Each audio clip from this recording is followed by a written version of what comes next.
तर तुम्हाला होस्ट केलंय.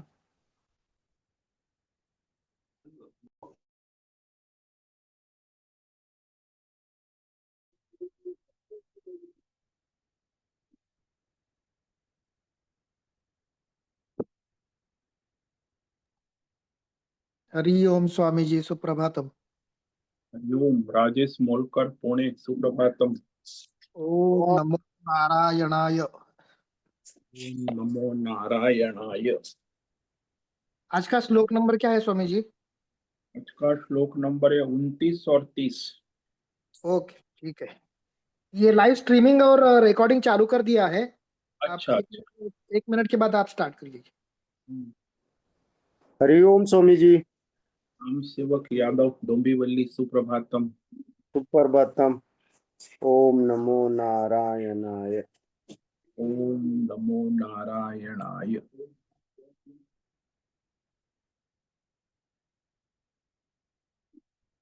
ओम नमो भगवते वासुदेवाय.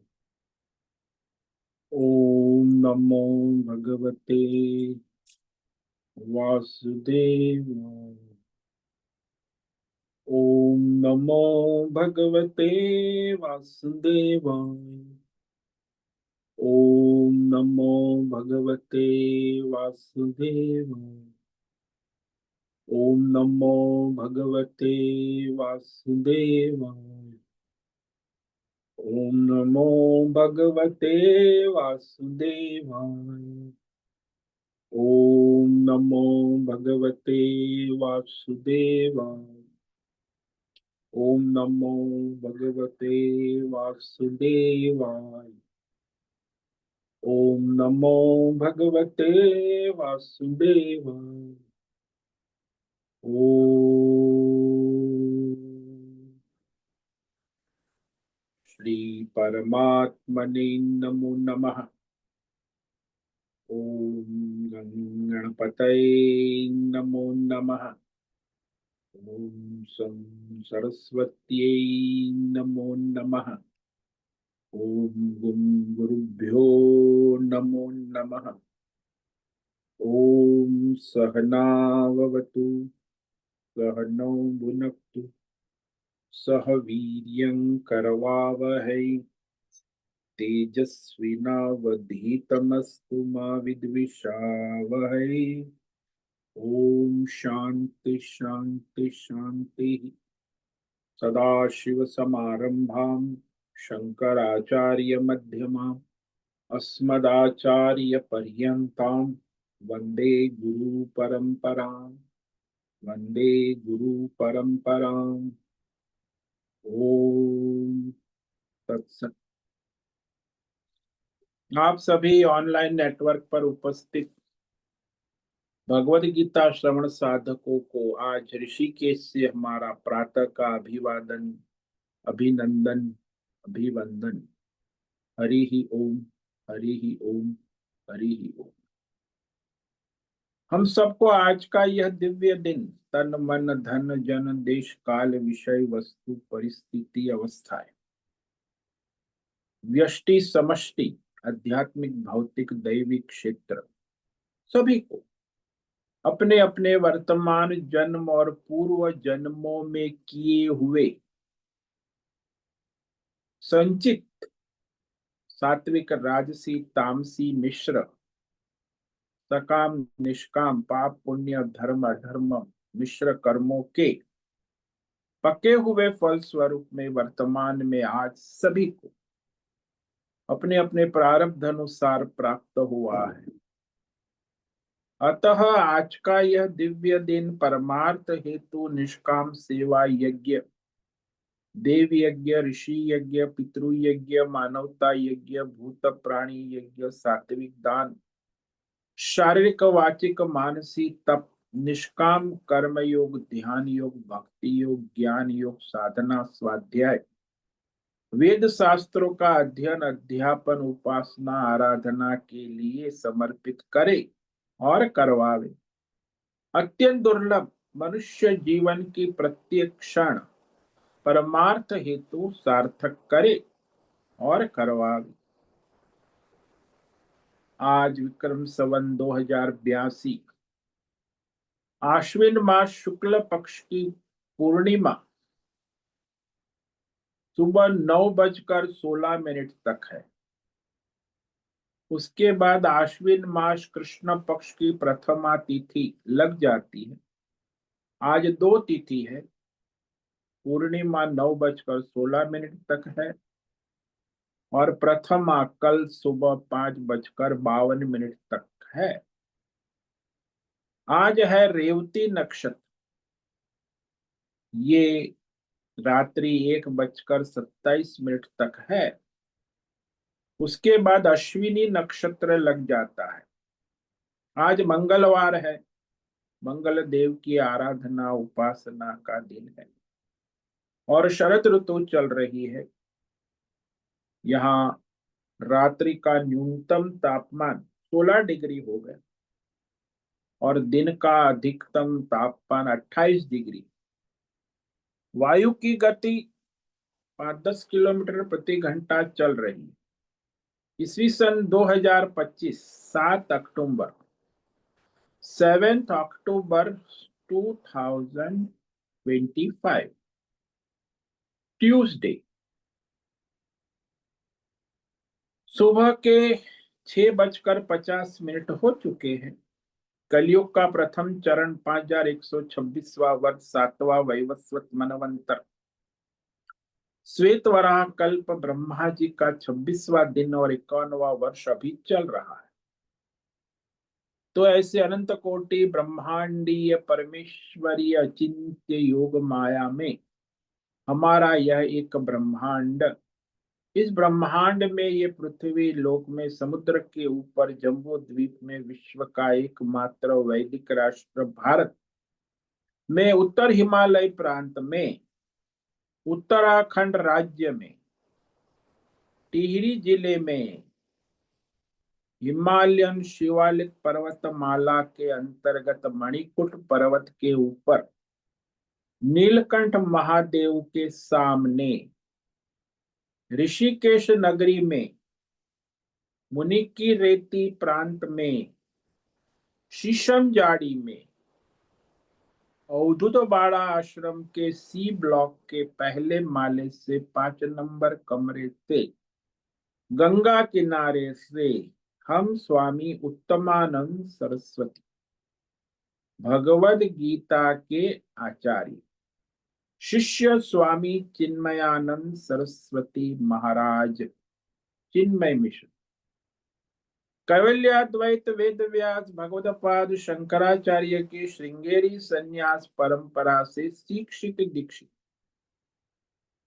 सनातन वैदिक भारतीय हिंदू धर्मानुसार संपूर्ण भगवद गीता ज्ञान यज्ञ ऑनलाइन चैतन्यमय जीवन लाइव प्रसारण जूम एवं यूट्यूब के अंतर्गत व्याख्यान माला में अध्याय 13 क्षेत्र क्षेत्रज्ञ विभाग योग के श्लोक नंबर 29 और 30 पर संस्कृत एवं हिंदी में व्याख्यान करेंगे। दिव्य पवित्र सरल व्यावहारिक सटीक पूर्ण वर्ण अक्षर पद वाक्य पंक्ति श्लोक अध्यायों की संगति संधि अन्वय शब्दार्थ वाक्यार्थ भावार्थ रहस्यार्थ तत्वार्थ के यथार्थ तात्पर्य सहित वैदिक शास्त्र वेद व्यास साहित्य शांकर भाष्य एवं परंपरागत सन्यासी आचार्यों की टीका टिप्पणी सहित आज का यह भगवद गीता व्याख्यान करेंगे। कृपया आप सभी श्रद्धा भक्ति ध्यान से परिपूर्ण होकर के यह दिव्य श्रवण साधना करें इसमें से कुछ ग्रहण करे, कुछ धारण करे, कुछ अपने जीवन में चरितार्थ करे और उसमें निरंतरता लाए। अपनी अपनी आध्यात्मिक, भौतिक, दैवी अशांति, द्वंद्व, मोह, विक्षेपों से रहित होकर के, अधार्मिक, अशास्त्रीय, परंपरागत भ्रम भ्रांतियों से रहित होकर के अपने अपने शरीर, इंद्रिय, प्राण, मन, वचन, कर्म और बुद्धि से एक रूप, एक रस, एकाग्र होकर के शुद्ध, सात्विक, सूक्ष्म भगवत विवेक बुद्धि करे। वेद शास्त्र एवं आचार्य परंपरा अनुसार विवेक करे और करवावे। पुनः पुनः इस व्याख्यान का श्रवण करे, मनन करे, चिंतन करे, लेखन करे, चर्चा विचारणा करे, प्रचार प्रसार करे, लिंक भेजे, ग्रुप में शेयर, अपना और सबका परम कल्याण करे और करवावे। ओम तत्सत। ओम ओम ओम। तो कल हमने श्रीमद् भगवद गीता अध्याय 13 क्षेत्र क्षेत्रज्ञ विभाग योग के श्लोक नंबर 29 पर विवेक विचार किया था, जिसमें भगवान कहते हैं कि भगवान स्वयं कुछ नहीं करते हैं, सारा जो है प्रकृति के द्वारा ही, सारे भौतिक, अध्यात्म, दैव, संसार की उत्पत्ति, स्थिति, लय, पुनः सारे कर्म किए जाते। स्वयं परमात्मा अकर्ता है, साक्षी चैतन्य है। तो इस प्रकार जो जानता है, अनुभूति करता है, वो वास्तव में परमात्मा की सर्वत्र अनुभूति करता है। प्रकृत्यैव च कर्माणि क्रियमाणानि सर्वशः य पश्यति तथात्मानम् अकर्तारं स पश्यति। जो कोई मनुष्य यह कर्माणि, संपूर्ण कर्म, व्यष्टि, समष्टि, भौतिक, अध्यात्म, दैव, देश, काल, विषय, जागृत, स्वप्न, सुषुप्ति के अंतर्गत संपूर्ण कर्मों को सर्वशः, सब प्रकार से, सर्व प्रकार से, उत्पत्ति, स्थिति, लय, पुनः उत्पत्ति, स्थिति, लय, सब प्रकार से त्रिगुणी प्रकृति माया के द्वारा ही क्रियमाणानि, किए जाते हुए देखता है, जानता है, अनुभूति करता। तो इस प्रकार यहाँ तत्व से समझ लेता है, प्रकृति से उत्पन्न सारे तीन गुण ही गुणों में अपना अपना व्यवहार कर रहे हैं। सत्व गुण उत्पत्ति का व्यवहार कर रहा है, रजोगुण है पालन का, तमोगुण है लय का। तीनों गुण सृष्टि की उत्पत्ति, स्थिति, लय का सारा व्यवहार कर रहे अपनी अपनी प्रकृति के अनुसार। इसीलिए कहा कि जो परमात्मा है, आत्मानम अकर्तारम पश्यति स पश्यति। जो परमात्मा को अकर्ता, साक्षी, चैतन्य जानता है, देखता है, अनुभूति करता है, वही वह वास्तव में परमात्मा को सर्वत्र देखता है, जानता है, समझता है, अनुभूति करता है। इसीलिए ये जो वाक्य है भगवान का, तथा आत्मानम अकर्तारम पश्यति, साक्षी चैतन्य परमात्मा कुछ भी नहीं करता है, कुछ भी नहीं भोगता है, क्योंकि जो करता है वही भोगता है। जो करेगा सो भरेगा, सीधा नियम है। अब जो कुछ करता ही नहीं तो भोगता कहाँ से होगा।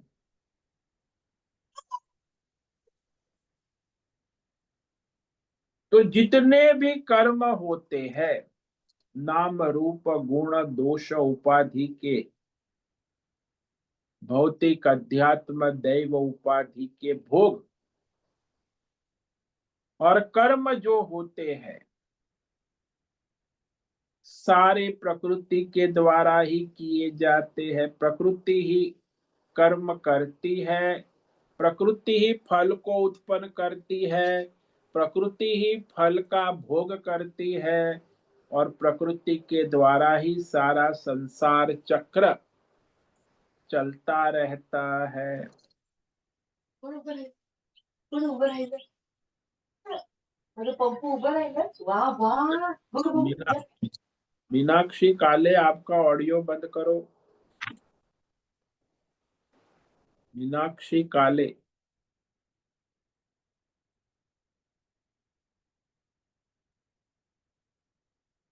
तो वह कहते हैं कि परमात्मा वास्तव में अकर्ता है। अभी आप लोग ने तो दुनिया में सुना होगा, सभी लोग सब भगवान करते हैं, भगवान करता है, मैं तो कुछ नहीं करता। तो ये तो सारा विरोधाभास हो। परमात्मा स्वयं कहते हैं कि मैं अकर्ता हूं, कुछ करता नहीं, साक्षी चैतन्य हूं।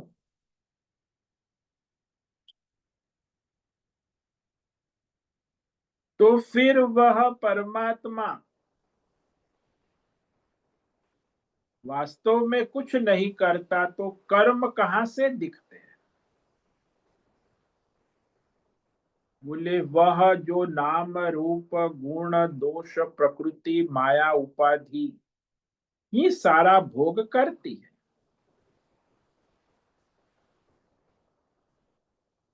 वहां साक्षी चैतन्य परमात्मा जो है उसका प्रकृति के साथ मेल मिलावट होने से उसमें चैतन्य आ जाता है। जैसे बिजली के करंट का मेल मिलावट उपकरण के साथ होकर उपकरण अपनी अपनी शक्ति के अनुसार अपने अपने कार्य करने लगते हैं। कमरे में बिजली करंट ना हो तो कोई उपकरण अपनी अपनी शक्ति के अनुसार अपने अपने कार्य नहीं कर सकते। तो उपकरण ही कार्य करते हैं, कर्म करते हैं, फल भोगते हैं, नष्ट होते पुनः उत्पन्न होते। बिजली करंट कभी उत्पन्न नहीं होता, न लय होता है न क्षय, वो तो अखंड रहता है।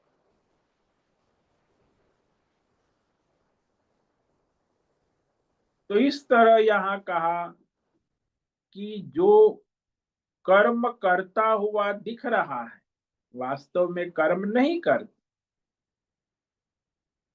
अज्ञान से ऐसा प्रतीत होता है। संसार में सारे अज्ञानी लोग जो है, सब अज्ञानी लोग, उनको जब लगता है कि परमात्मा कर रहा है, ये सबसे बड़ा भ्रम है मानव जाति का। और ये व्यष्टि समष्टि में परमात्मा कुछ नहीं करता है। जैसे आप दृष्टांत ले लो कि आप रामायण पढ़ते हो, तो रामायण पढ़ते समय आपको लगता है कि रावण अधर्म कर रहा है, रावण अधर्म कर रहा है, सीता का हरण करके लंका ले जा रहा है, बड़ा अधर्म कर रहा है, महाअधर्म कर रहा है। किसी की पत्नी का अपहरण करना ये तो महाअधर्म, और रावण कर रहा है। और रामायण में आप पढ़ोगे राम जो है धर्म कर रहे हैं,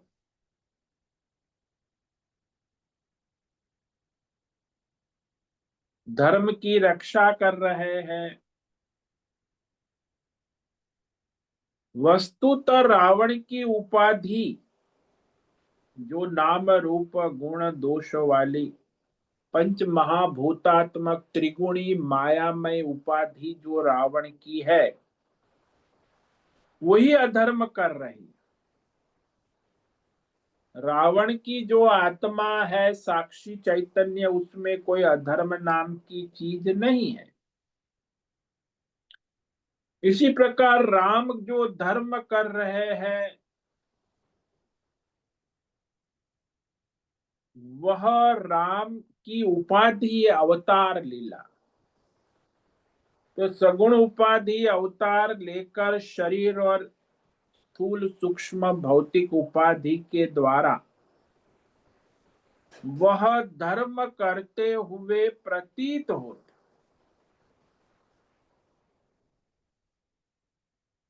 जैसे रावण की उपाधि अधर्म कर रही है, वैसे राम की उपाधि धर्म कर रही। वो दोनों उपाधियों को प्रकाशित करने वाला साक्षी चैतन्य आत्मा न धर्म करता है न अधर्म करता है, क्योंकि उपाधि स्वयं प्रकृति है ना, त्रिगुणात्मक माया। तो राम जी सात्विक उपाधि से धर्म कर रहे हैं और रावण राजसी और तामसी उपाधि से अधर्म कर रहा है। प्रकृति है ना, प्रकृति की उपाधि से वो धर्म अधर्म कर रहा है। तो ये जो नाम रूप गुण दोष सात्विक राजसी तामसी जैसी उपाधि है, वैसे ही कर्तृत्व और भोक्तृत्व भी उपस्थित हो जाते हैं। सात्विक कर्ता सात्विक भोक्ता हो जाता है, राजसी कर्ता राजसी भोक्ता, तामसी कर्ता तामसी भोक्ता हो, मिलावट करता मिलावट भोक्ता हो जाता है, मिलावटी भोक्ता, और साक्षी करता साक्षी हो जाता। तो उपाधियों में कर्तृत्व भोक्तृत्व उपस्थित हो जाता है। यदि आप नाम रूप उपाधि गुण दोष को छोड़ दो, राम की उपाधि और रावण की उपाधि को छोड़ दो, तो वो केवल साक्षी चैतन्य परमात्मा ही रहते हैं। तो साक्षी चैतन्य क्षेत्रज्ञ परमात्मा का कोई धर्म अधर्म पाप पुण्य मिश्र कर्म नहीं हो सकता। उपाधि का ही धर्म कर्म मिश्र कर्म होता है। कर्म होता है तो उसका फल भी उपाधि ही भोगती है ना, जो उपाधि वाला है।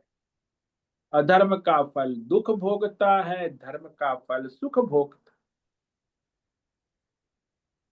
वो जो करता है वही फल भोगता है ना। प्रकृति करती है और प्रकृति ही धर्म अधर्म करती है, तो प्रकृति ही सुख दुख फल भोगती है। यानी उपाधि को छोड़कर कोई कर्म नहीं करता। इसलिए सारे जो कर्म और फल का सिद्धांत है, वो जब तक नाम रूप गुण दोष उपाधि है तब तक है।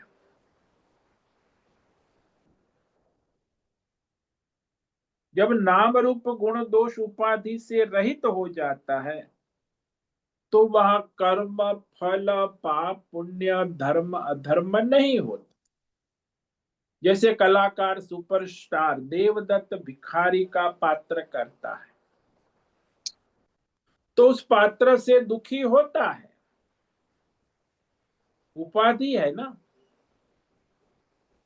और फिर कलाकार राजा का पात्र करता है, तो राजा के पात्र से सुखी होता है, लेकिन वास्तव में पात्र ही सुखी दुखी होता है। कलाकार तो केवल साक्षी चैतन्य देवदत्त भिखारी को भी प्रकाशित कर रहा है और देवदत्त राजा को भी प्रकाशित कर रहा है।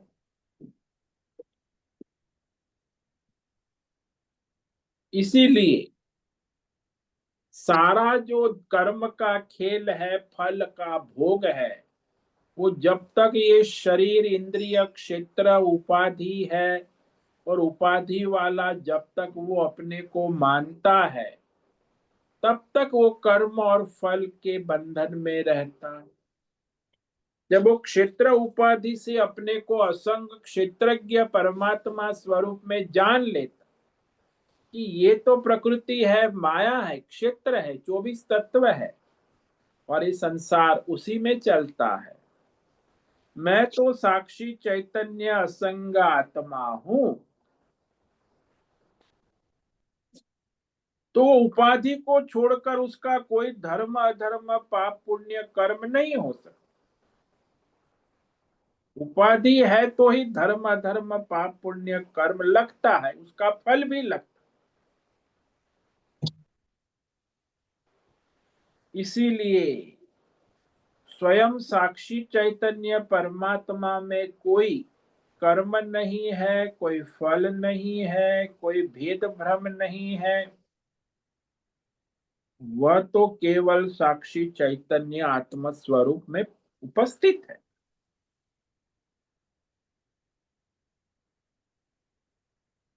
इसलिए कहा कि परमात्मा जो क्षेत्रज्ञ है, उसमें उसका सजातीय कोई दूसरा नहीं है, चैतन्य में दूसरा चैतन्य नहीं। ये लोग कहते हैं ना कि परमात्मा भी चैतन्यमय है और जीवात्मा उस परमात्मा का अंश है, इसीलिए चैतन्यमय है। ये सजातीय भेद, जीवात्मा और परमात्मा दोनों चैतन्यमय है। ये सारे द्वैत संप्रदाय वाले, ईसाई, इस्लाम, जैन, बौद्ध, सब जीवात्मा को परमात्मा का अंश मानते हैं। यानी दो चैतन्य हो गए, एक परमात्मा चैतन्यमय है और जीवात्मा अंशात्मक, लेकिन चैतन्यमय दोनों है। ये सजातीय भेद उसमें नहीं है। वास्तविक चैतन्य में जीव और ईश्वर का सजातीय भेद नहीं है। ये सारा जो भेद दिखता है वो त्रिगुणी प्रकृति माया में ही दिखता है। प्रकृति ही जीव रूप में, प्रकृति ही ईश्वर रूप में प्रतीत हो, परिणित, वास्तव में ऐसा नहीं है। त्रिगुणात्मक प्रकृति जो है वह माया उपाधि से सारा कार्य करती और करती रहती,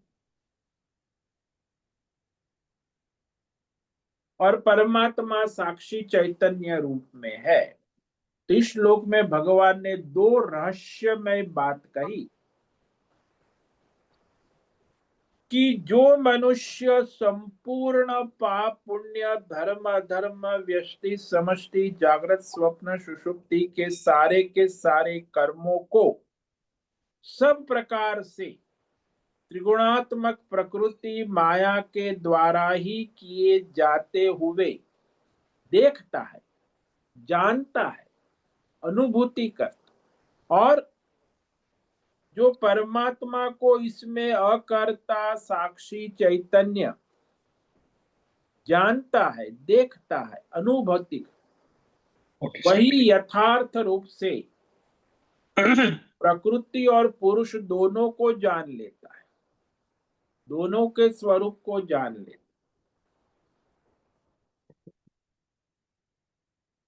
तो इस तरह यह पश्यति सब पश्यति, पश्यति का मतलब है जानता है, अनुभूति करता है, वास्तविक रूप में परमार्थ दृष्टि वाला है। पश्यति यानी परमार्थ दृष्टि। मैंने आपको बताया 4 प्रकार की दृष्टि होती, किसी भी विषय में आपकी 4 प्रकार की दृष्टि हो सकती। जैसे आपके सामने आपकी माँ खड़ी है, तो उस माँ में आप एक स्त्री के रूप में दृष्टि कर रहे, एक स्त्री है, नारी है। दूसरी दृष्टि आप अपनी माँ को माँ के रूप में देखते हैं, तो ये राजसी दृष्टि। तीसरी दृष्टि है कि आप अपनी माँ को देवी रूप में उपासना कर, तो सात्विक दृष्टि है, मेरी माँ तो देवी स्वरूप है। और यदि आप अपनी माँ को नारायणी स्वरूप में उपासना कर, तो वो नारायणी परमार्थ दृष्टि है।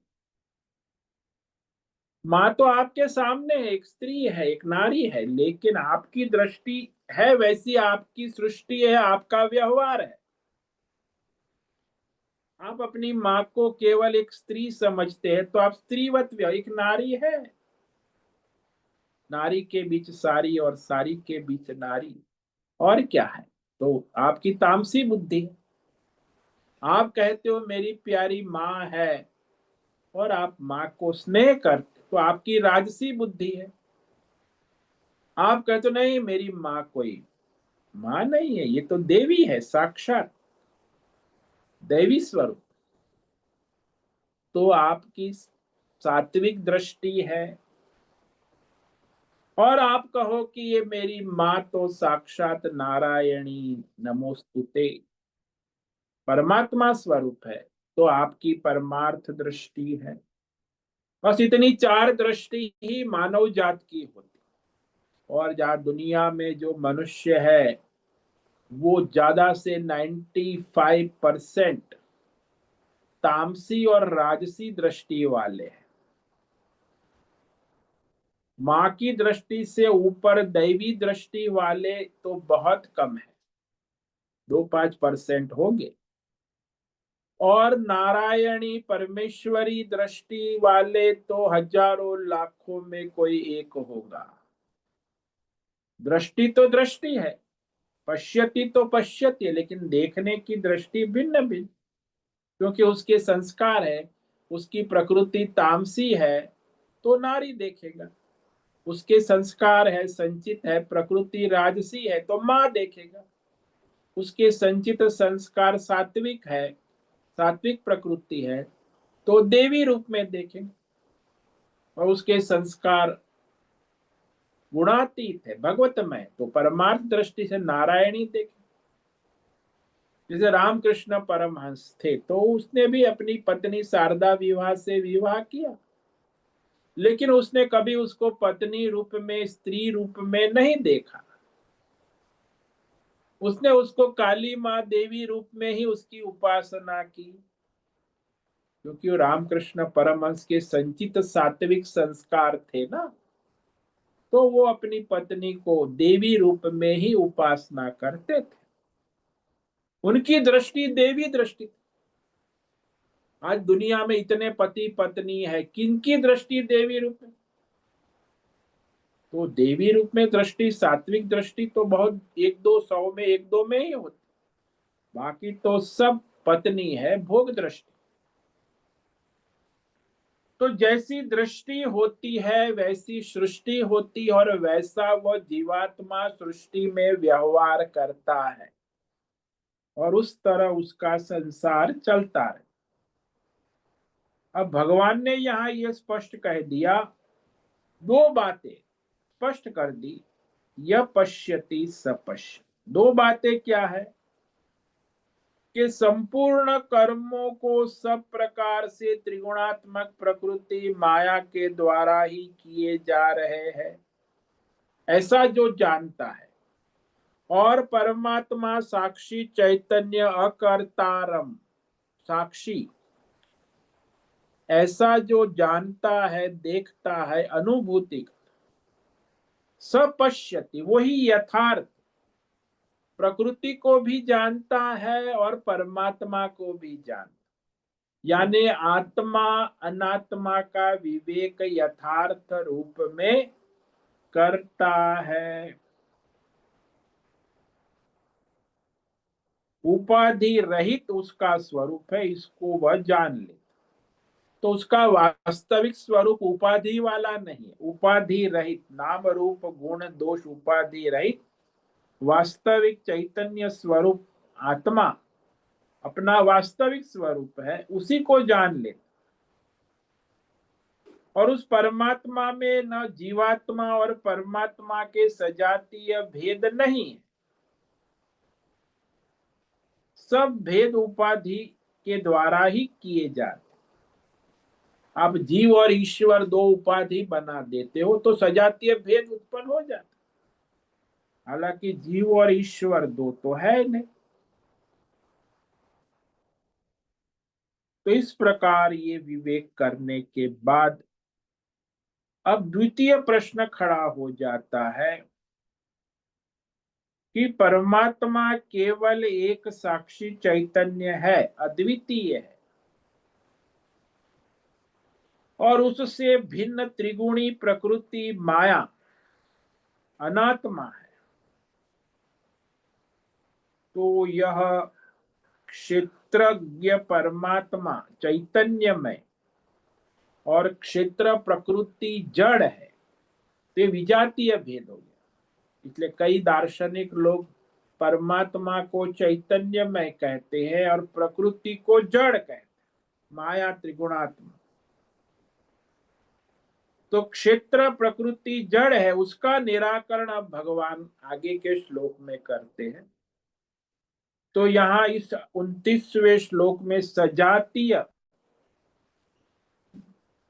जो भेद है उसका निराकरण कर दे कि जीव भी अंश है चैतन्य में और परमात्मा भी, ये सजातीय भेद समाप्त।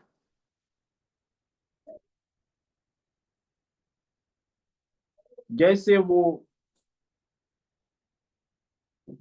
भेद कहते हैं ना कि आभूषण और सुवर्ण में, तो आभूषण जो है वो सुवर्ण का अंश है, वो भी सुवर्ण है और आभूषण सुवर्ण है, वैसे सुवर्ण स्वयं भी सुवर्ण है। तो दो सुवर्ण हो गए, एक आभूषण उपाधि वाला सुवर्ण और आभूषण उपाधि से रहित सुवर्ण। दो सुवर्ण नहीं है, सुवर्ण तो एक ही है। तो ये सजातीय भेद। अब विजातीय भेद है कि आभूषण जड़ है और सुवर्ण चेतन है, परमात्मा चेतन है और प्रकृति जड़ है। ये विजातीय भेद का भी भगवान निराकरण करते हैं। उसका उत्तर में कहते हैं श्लोक नंबर 30 में कि वहां विजातीय भेद भी नहीं है। परमात्मा में स्थित और परमात्मा से उत्पन्न हुआ जो जड़ और चेतन का भेद है विजातीय भेद। जड़ चेतन का विजातीय भेद वास्तव में है नहीं, तो इसे कैसे निराकरण करें? तो ये भगवान निराकरण करते हैं श्लोक नंबर 30। यदा भूत पृथक भावम एकस्थम अनुपश्यते तत एव च विस्तारम ब्रह्म संपद्यते तदा।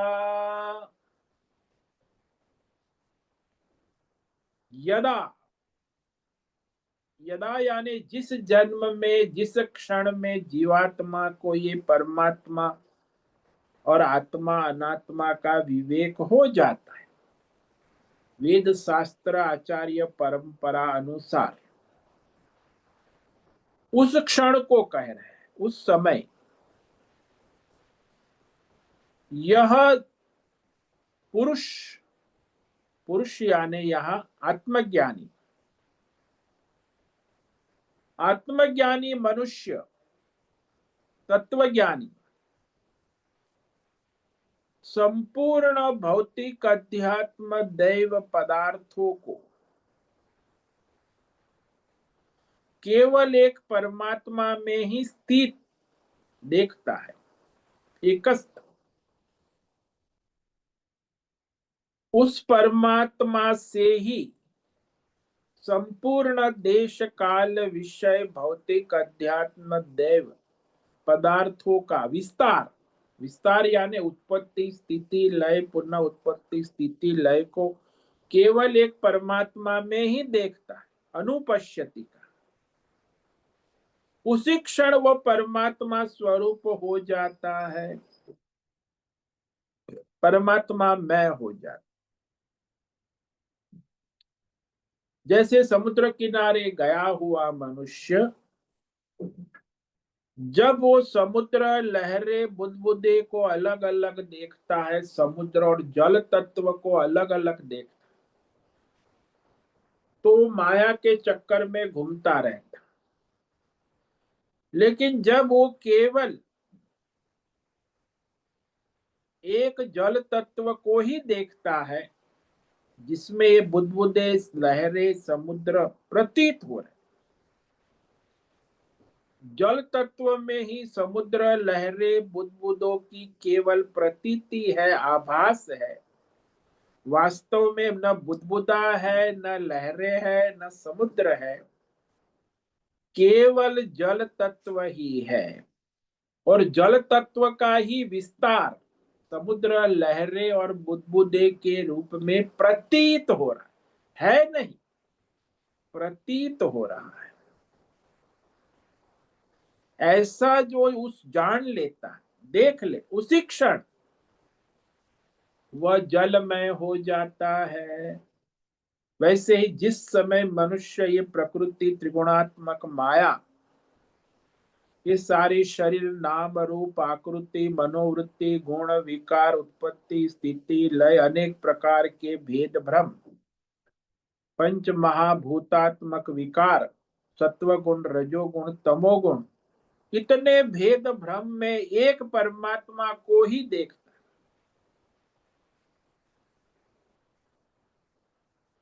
यानी एक परमात्मा में ये सारे नित्य स्थित रहते हैं, एकस्थम। परमात्मा सत्ता के अभाव में वे स्वतः सत्ता का अभाव यानी उपस्थित नहीं हो सकते। जैसे सुवर्ण के अभाव में आभूषण उपस्थित नहीं हो सकते, सुवर्ण में ही आप सभी आभूषण को देख सकते हैं, बिना सुवर्ण के कोई आभूषण को आप देख नहीं सकते।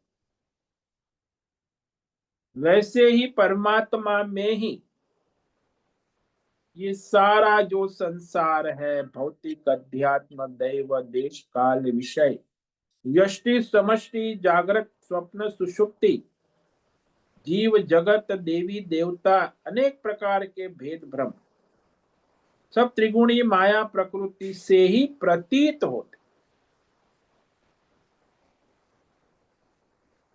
वास्तव में कोई भेद भ्रम परमार्थता नहीं है, उपाधि में है। जब नाम रूप गुण उपाधि लगाओ तो भेद है, सत्व गुण है, रजोगुण है, तमोगुण है, लेकिन सारे गुणों में जो चैतन्य तत्व है एक समान है। इसलिए कहा कि संपूर्ण भूतों का विस्तार यानी सारी त्रिगुणात्मक माया का विस्तार जो परमात्मा में कल्पित देखता है, काल्पनिक आभास प्रतीति मात्र, उसी क्षण वो परमात्मा स्वरूप परमात्मा को संपद्यते, परमात्मा के स्वरूप को प्राप्त हो जाते हैं। फिर वहां दूसरा कोई नहीं, केवल परमात्मा ही परमात्मा। चींटी से लेके ब्रह्मा विष्णु महेश तक कोई अलग चीज नहीं है, सब परमात्मा, सब भगवान है। ऐसी उसकी बुद्धि दृढ़ हो जाती है। तो ये अभ्यास करने से लंबे समय, कहा कि जब वो वेद शास्त्र आचार्य परंपरा से उपदेश श्रवण मनन चिंतन कर लंबे समय के अभ्यास से सारे प्रकृति और पुरुष के भेद को समाप्त कर देता,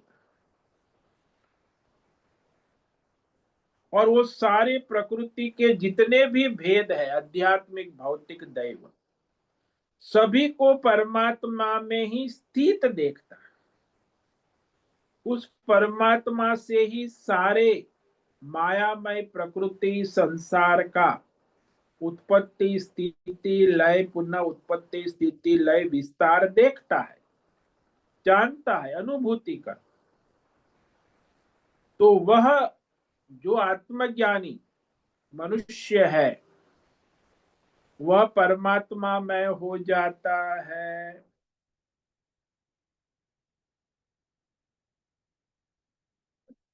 तो ये क्षण में होता है, जिस जन्म में होगा, जहां भी होगा, एक क्षण में यदि उसकी बुद्धि परमात्मा में हो गई, कि समुद्र किनारे किसी को ज्ञान हो गया कि केवल जल तत्व है, उसी में सारे समुद्र लहरें प्रतीत हो रहे हैं, उसी जल तत्व का विस्तार है समुद्र लहरें बुदबुदे, ऐसा जान लेता है, देख लेता है, अनुभूति कर, तो फिर उसके लिए केवल जल तत्व ही रह जाता है, वो जलमय हो जाता। फिर वहां समुद्र लहरें और बुदबुदे का कोई प्रयोजन नहीं रहता है। तो इस तरह आज हमने जो है ये श्लोक को प्रारंभ किया है, इस पर हम और भी विचार करें, क्योंकि ये विजातीय भेद रहित भगवान का, कि वहां जड़ और चेतन दो विजातीय भेद नहीं है। प्रकृति जड़ है और परमात्मा चेतन है, ऐसा विजातीय भेद भी नहीं, क्योंकि वो जो भी जड़ संसार है परमात्मा में ही स्थित है और परमात्मा से ही प्रतीत हो रहा है, परमात्मा में प्रतीत हो रहा है। रामायण में राम और रावण भिन्न लगते हैं उपाधि भेद से, एक धर्मात्मा एक अधर्मी है, लेकिन वास्तव में पूरी रामायण राममय है। ये जो रामायण के जितने भी पात्र है, कहानी, ये त्रिगुणी प्रकृति माया का खेल है। वास्तव में रामायण में एक ही तत्व है, वो है राम, और वही रावण के रूप में, सीता के रूप में, कौशल्या के रूप में, दशरथ के रूप में, लक्ष्मण के रूप में, भरत के रूप में, रावण के रूप में, बंधु, सब रूप जितने भी उपाधि है सब रामायण में केवल जो एक राम को देखता है वही वास्तव में रामायण को जानता है, रामायण को पढ़ता है। रामायण के वास्तविक स्वरूप अनुपश्यति, यहाँ शब्द पश्यति नहीं कहा, ये विशेष शब्द है। यहां तक पश्यति पश्यति भगवान, अब इस श्लोक में भगवान ने अनुपश्यति कहा, यानी वह सारा जो संसार है उसमें परमात्मा को ही देखता है।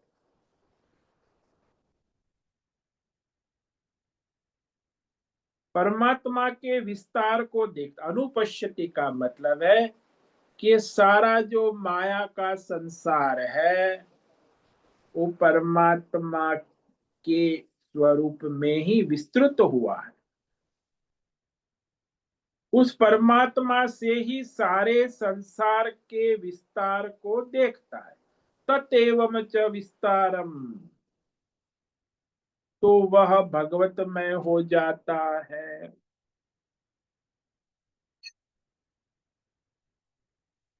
लेकिन जिस काल में, जिस क्षण में, जिस जन्म में ये घटना होगी, उसके बाद फिर उसे परमात्मा के सिवा और कुछ नहीं दिखेगा। वही उसका मोक्ष होगा, वही उसका अमृत होगा, वही उसका आत्म साक्षात्कार होगा। उसी क्षण वो परमात्मा में हो जाता है। ये यदा शब्द कहा ना, ये यदा युग भी हो सकता है, क्षण भी हो सकता है। समय है ना, जिस काल में वह सर्वत्र परमात्मा को, सारे संसार को एक परमात्मा में स्थित देखता है, जान लेता है, उसी समय वो भगवतमय हो जाता है, उसी क्षण कहा। तो ये जो देश काल विषय भौतिक अध्यात्म व्यष्टि समष्टि जीव जगत ईश्वर देवी देवता सारी जो है, इस सारे भेद भ्रम जो है वो अज्ञान से ही उत्पन्न होते हैं, प्रकृति से, माया से।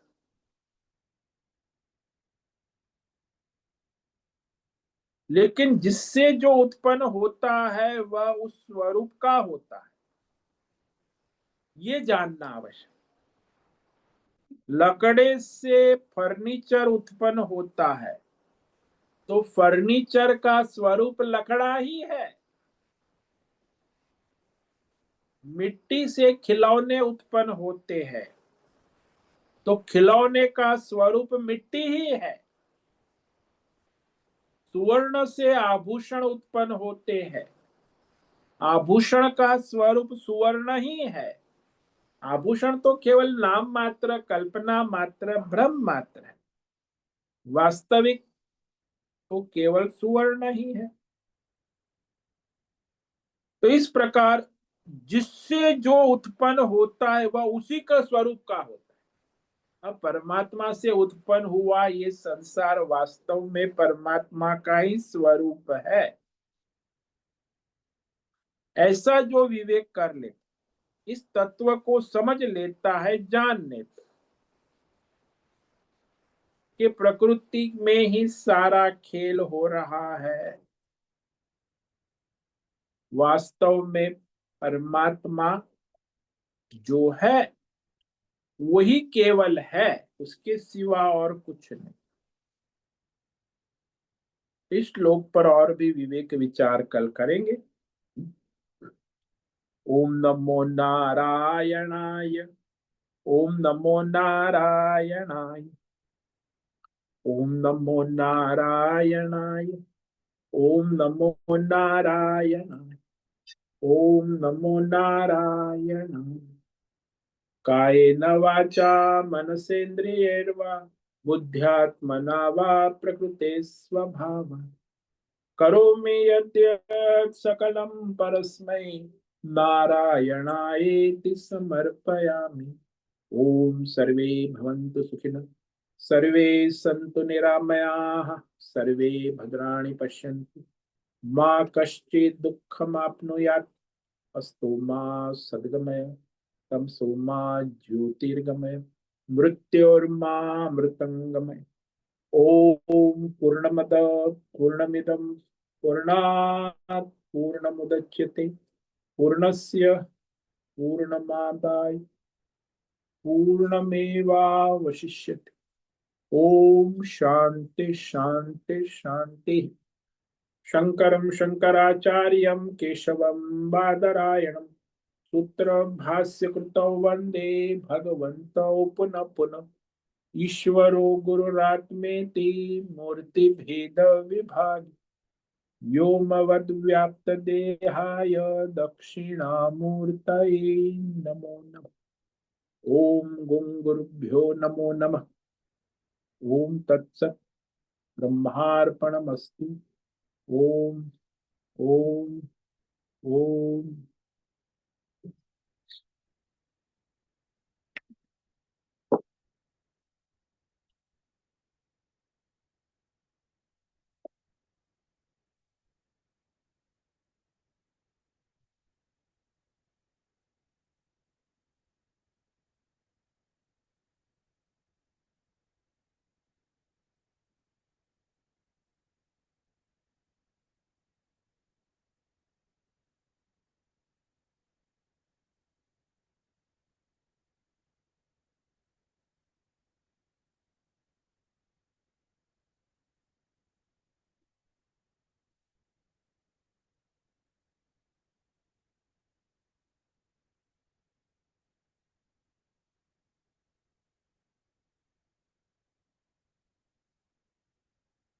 अभी समय है प्रश्नोत्तरी का। किसी भी साधक को प्रश्न है वो अभी प्रश्नोत्तरी कर सकते हैं।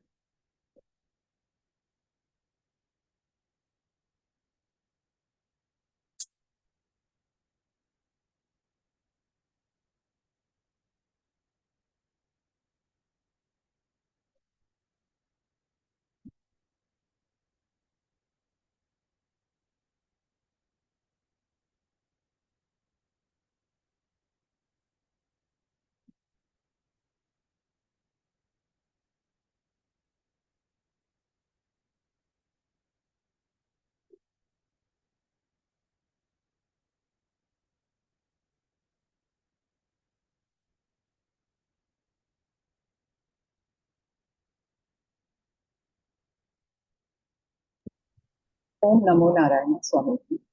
हाँ जी उषा बोलिए। स्वामी जी, ये जो आपने कहा प्रतीति हो रही है, तो प्रतीति माने it is not real, right? या इट इज ऑल प्रतीति। हाँ। तो फिर हम लोग ये संसार को देखते हैं, तो वो भी आप कह रहे हो कि वो प्रतीति है, तो वो उसमें थोड़ा डिस्कशन करना है। जो आप देख रहे हो वो केवल प्रतीति है, आभास है। जैसे मैंने सारे दृष्टांत दिए ना कि आभूषण को आप देख रहे हो, वो वहां आभूषण है ही नहीं, वास्तव में सुवर्ण ही है। तो सिर्फ आभूषण तत्व तो को केवल, देखना है, हाँ तत्व, तत्व से जानना है। हाँ तत्व दृष्टि। आभूषण तो रहेंगे, वो थोड़ी मिटने वाले हैं। आभूषण की प्रतीति देखते हुए भी हमें सुवर्ण तत्व दर्शन होना आवश्यक कि ये केवल आभूषण प्रतीति मात्र है, वास्तव में यहाँ सुवर्ण ही है। पहले आभूषण नहीं था, पहले सुवर्ण था। अभी आभूषण रूप में भी सुवर्ण है। जब आभूषण नहीं रहेंगे, गोल्ड बिस्कुट रूप में भी सुवर्ण ही रहेगा। और जब गोल्ड बिस्कुट भी नहीं रहेगा तो भी सुवर्ण सुवर्ण ही रहेगा। ऐसे संसार पहले परमात्मा ही थे, लेकिन अच्छा, ये सारी नहीं वही मुझे, वो संसार कैसे उत्पन्न हुआ? तो परमात्मा ही थे ना फिर उत्पन्न। परमात्मा की ये जो त्रिगुणी माया, माया। हाँ, हाँ। तो परमात्मा ने उत्पन्न नहीं किया। त्रिगुणी हाँ। माया शक्ति से संसार की उत्पत्ति स्थिति लय हो रही है। जैसे मैं कहता हूं ना, जादूगर ने कुछ नहीं किया, जादूगर की जादूगरी से जादू के खेल की उत्पत्ति स्थिति लय होती रहती, एक के बाद एक जादू का खेल होता है। आप सोचते हो कि जादू का खेल जादूगर कर रहा है, लेकिन वास्तव में जादूगर तो वहां केवल उपस्थित है, साक्षी है। सारा जो खेल हो रहा है वो जादूगरी ही उत्पन्न करती है, जादूगरी ही पालन करती है, जादूगरी उसका लय करती है। पुनः खेल को उत्पन्न करने वाली भी जादूगरी ही है। जादूगर तो साक्षी चैतन्य उसे केवल सत्ता देता है, करता कुछ नहीं। ऐसे ही परमात्मा कुछ करते नहीं, साक्षी है, चैतन्य है, सत्ता मात्र उपस्थित है। और प्रकृति त्रिगुणात्मक माया ही ये संसार और उस जीवों की सारी उत्पत्ति स्थिति लय का खेल वो त्रिगुणात्मक माया ही करती है, कराती है, कर्म उत्पन्न करती है, फल भोगती है, भोगाती है। तो सारा कर्म फल का सिद्धांत प्रकृति माया में ही होता है। परमात्मा में न कोई कर्म है न कोई फल है। तो इसीलिए इस हम। तरह जो देखता है परमात्मा ही सारे ये भौतिक अध्यात्म दैव मायामय संसार का उत्पत्ति स्थिति लय विस्तार देखता है, जानता है। ये परमात्मा में ही सारा है, उसमें उसके सिवा और कुछ नहीं। जैसे जल में ही आप समुद्र, लहरें, बुदबुदे, नदी, तालाब, वर्षा, बादल का विस्तार देखते हैं। बादल नहीं है, जल ही है। वर्षा भी नहीं है, जल ही है। नदी भी जल ही है। बुदबुदे भी नहीं है, जल ही है। लहरें भी नहीं है, केवल जल है। समुद्र भी नहीं। तो जो सारे उपाधियों के धारण करने वाले तत्व जल तत्व को देखता है, वो वास्तव में सबको जलमय देखता है। तो उसके अंदर कोई भेद भ्रम नहीं रहता। हाँ। तो हम ये मान सकते हैं कि ये सब मन की वृत्तियां हैं। हाँ, बस वृत्ति कहो, शब्द कहो, और क्या है। शब्द रूप वाणी में परिणित होकर ये आपकी वृत्ति उत्पन्न हो जाती है जागृत। माया जो है भिन्न भिन्न तत्वों के रूप में, गुण दोषों के रूप में, शब्द और वृत्ति के रूप में प्रतीत। तो भौतिक रूप से शब्द है, मन के सर्वाणी वृत्ति रूप में है। तो ये सारा परिणित होकर वाणी वृत्ति शब्द रूप में बन गया है संसार, और कुछ नहीं। वृत्ति रूप से मन के द्वारा, शरीर के द्वारा ये सारा आप देखते हो कि आप मैं उषा हूं, ये शब्द है, वृत्ति है।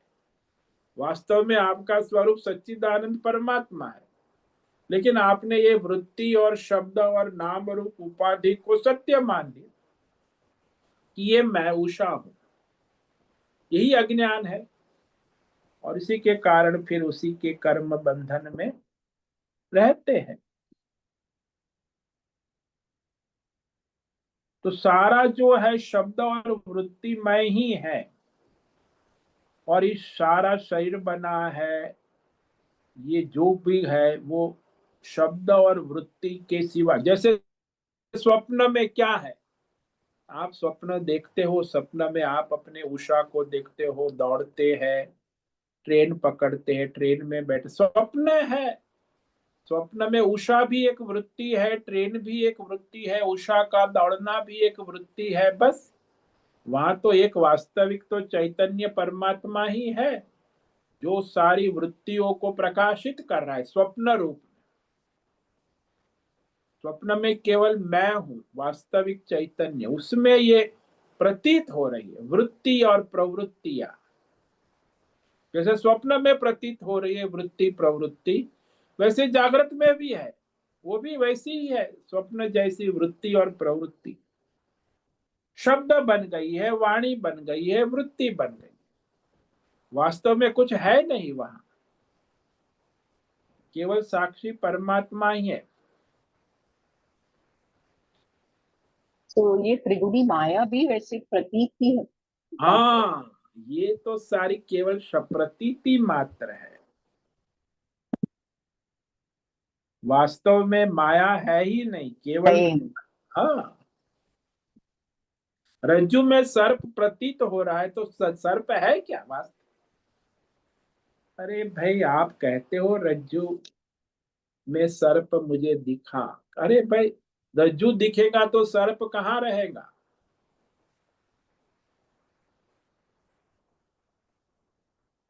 इसीलिए वास्तव में देखा जाए तो वहां केवल प्रतीति। स्क्रीन पर देखो ना, आप मोबाइल पे आप वीडियो देखते हो, ऑडियो सुनती हो, ये सब क्या है? केवल प्रतीति है, वहां कुछ है क्या? मोबाइल स्क्रीन के पर एक भी वीडियो का लाइव देखते हो, लाइव भी नहीं है, वहां तो कुछ है ही नहीं, केवल वृत्ति है, प्रतीति है, केवल तो आपकी। ऐसे हाँ ऐसे भी कह सकते हैं कि जब हम चाहते हैं ऐसे देखो, ऐसे सुनो, तो वो भी हो सकता है ना।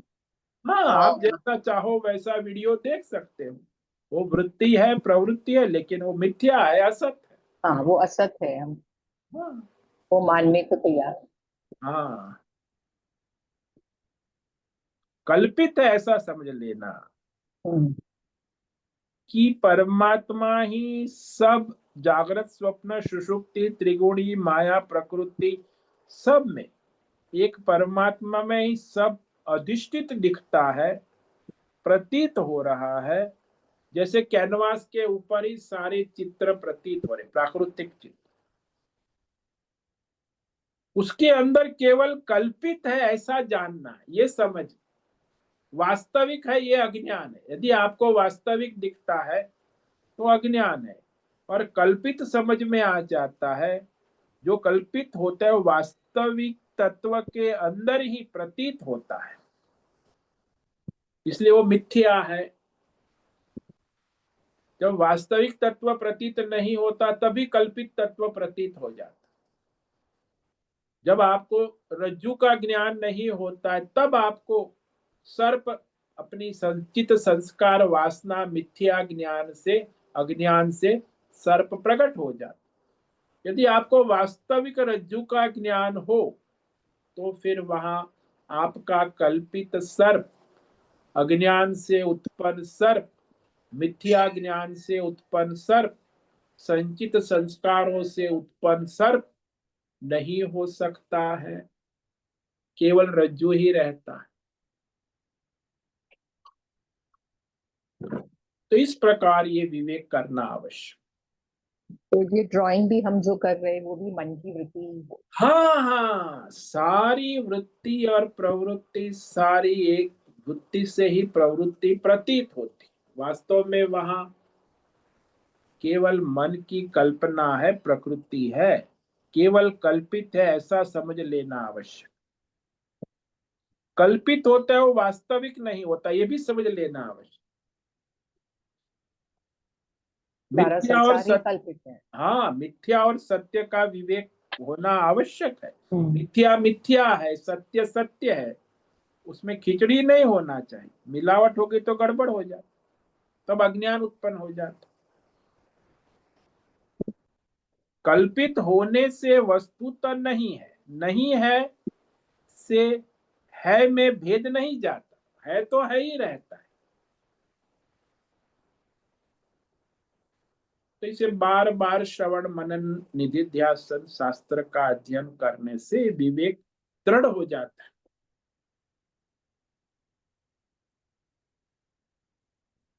फिर वो अपनी अनुभूति में आने लगता है। पहले तो विचार के रूप में होता है, फिर वो अनुभूति में आने लगता है, प्रत्यक्ष की तरह अनुभूति में कि ये मिथ्या है। आप व्यवहार करोगे लेकिन आप समझोगे कि ये मिथ्या है। जैसे प्लास्टिक के अंगूर है, उसके साथ आप व्यवहार करोगे, उठाओगे अपने, लेकिन आप जानते हो कि ये मिथ्या है, अंगूर नहीं है, प्लास्टिक के है, रबड़ के है। फिर आप कहोगे भी कि अंगूर है, लेकिन अंगूर नहीं है, मिथ्या है, प्लास्टिक के है, रबड़ के है। ऐसे ही संसार भी मिथ्या है, प्लास्टिक के अंगूर है। अब उसको आप प्रवृत्ति करो कि निवृत्ति करो, क्या फर्क पड़ता? प्रवृत्ति में रहो तो भी वो मिथ्या है, निवृत्ति में रहो तो भी मिथ्या है।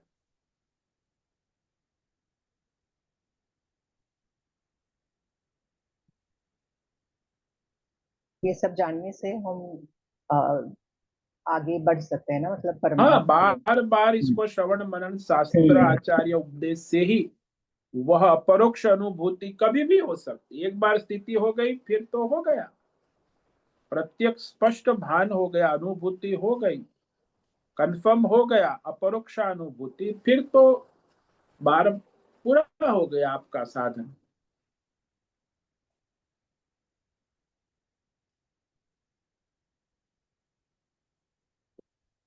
बहुत धन्यवाद स्वामी जी। ओम नमो नारायण। ओम नमो नारायण। तो आज उपस्थित है राजेश मोलकर, होस्ट है वैजंती गौर, राय बहादुर कपूर, अनुराधा जेठे, आशा कोटक, बीबी शर्मा, मोहन, जीवी कुमार, हेमा कोटक, जयंती पांडा, लीलावती बड़ेकर, मीरा उच्चिल, मीनाक्षी काले। ये वन प्लस कोई मोबाइल कोई है, अपना नाम लिखना जिसने नाम नहीं लिखा है। वन प्लस, पंकज भट्ट, पृथ्वीराज मालव, रेशा रथ, रिची पटेल, संजीवनी, श्रीरंग रांडे, सुचिता पाटिल, उषा मेनन और अंजलि जोशी। तो आज इतने साधक उपस्थित है। सभी को आज का दिन मंगलमय हो, परमार्थ करे और सबका कल्याण करे। ओम नमो नारायणाय। ओम नमो नारायणाय स्वामी जी। ओम नारायण ओम नमो नारायण स्वामी जी। नारायण नारायण। ओम नमो नारायण स्वामी जी। नारायणाय। बहुत से निवेदन है आज का सत्संग पूर्ण करें। ओम नमो नारायणाय। आज का सत्संग यही पूर्ण करते हैं। सभी साधकों को ओम नमो नारायणाय। सभी साधकों को ओम नमो नारायणाय।